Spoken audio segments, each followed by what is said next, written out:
அப்போஸ்தலனாகிய யோவான் எழுதின முதலாம் நிருபம். அதிகாரம் 5.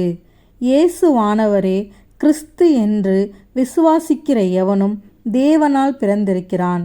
பிறப்பித்தவரிடத்தில் அன்பு கூறுகிற எவனும் அவரால் பிறப்பிக்கப்பட்டவனிடத்திலும் அன்பு கூறுகிறான். நாம் தேவனிடத்தில் அன்பு கூர்ந்து அவருடைய கற்பனைகளை கை கொள்ளும்போது தேவனுடைய பிள்ளைகளிடத்தில் அன்பு கூறுகிறோம் என்று அறிந்து கொள்கிறோம். நாம் தேவனுடைய கற்பனைகளை கை கொள்ளுவதே அவரிடத்தில் அன்பு கூறுவதாம். அவருடைய கற்பனைகள் பாரமானவைகளும் அல்ல. தேவனால் பிறப்பதெல்லாம் உலகத்தை ஜெயிக்கும். நம்முடைய விசுவாசமே உலகத்தை ஜெயிக்கிற ஜெயம். இயேசுவானவர் தேவனுடைய குமாரன் என்று விசுவாசிக்கிறவனே அன்றி உலகத்தை ஜெயிக்கிறவன் யார்? இயேசு கிறிஸ்துவாகிய இவரே ஜலத்தினாலும் இரத்தத்தினாலும் வந்தவர். ஜலத்தினாலே மாத்திரமல்ல, ஜலத்தினாலும் இரத்தத்தினாலும் வந்தவர். ஆவியானவர் சத்தியமாகையால் ஆவியானவரே சாட்சி கொடுக்கிறவர். பரலோகத்திலே சாட்சி இடுகிறவர்கள் மூவர், பிதா, வார்த்தை, பரிசுத்த ஆவி என்பவர்களே. இம்மூவரும் ஒன்றாயிருக்கிறார்கள். பூலோகத்திலே சாட்சி இடுகிறவைகள் மூன்று, ஆவி, ஜலம், இரத்தம் என்பவைகளே. இம்மூன்றும் ஒருமைப்பட்டிருக்கிறது. நாம் மனுஷருடைய சாட்சியை ஏற்றுக்கொண்டால் அதை பார்க்கிலும் தேவனுடைய சாட்சி அதிகமாயிருக்கிறது. தேவன் தமது குமாரனை குறித்து கொடுத்த சாட்சி இதுவே. தேவனுடைய குமாரனிடத்தில் விசுவாசமாயிருக்கிறவன் அந்த சாட்சியை தனக்குள்ளே கொண்டிருக்கிறான். தேவனை விசுவாசியாதவனோ தேவன் தம்முடைய குமாரனை குறித்து கொடுத்த சாட்சியை விசுவாசியாததினால் அவரை பொய்யராக்குகிறான்.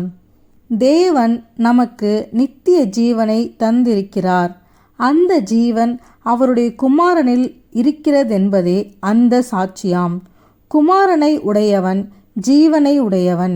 தேவனுடைய குமாரன் இல்லாதவன் ஜீவன் இல்லாதவன். உங்களுக்கு நித்திய ஜீவன் உண்டென்று நீங்கள் அறியவும் தேவ குமாரனுடைய நாமத்தின் மேல் நீங்கள் விசுவாசமாயிருக்கவும், தேவ குமாரனுடைய நாமத்தின் மேல் விசுவாசமாயிருக்கிற உங்களுக்கு இவைகளை எழுதியிருக்கிறேன். நாம் எதையாகிலும் அவருடைய சித்தத்தின்படி கேட்டால் அவர் நமக்கு செவி கொடுக்கிறார் என்பதே அவரை பற்றி நாம் கொண்டிருக்கிற தைரியம்.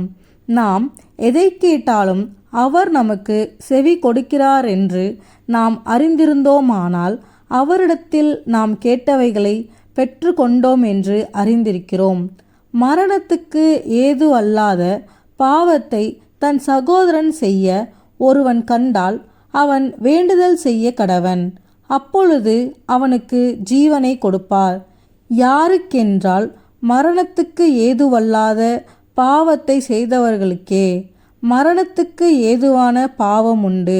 அதை குறித்து வேண்டுதல் செய்ய நான் சொல்லேன். அநீதி எல்லாம் பாவம்தான். என்றாலும் மரணத்துக்கு ஏதுவல்லாத பாவமும் உண்டு. தேவனால் பிறந்த எவனும் பாவம் செய்யான் என்று அறிந்திருக்கிறோம்.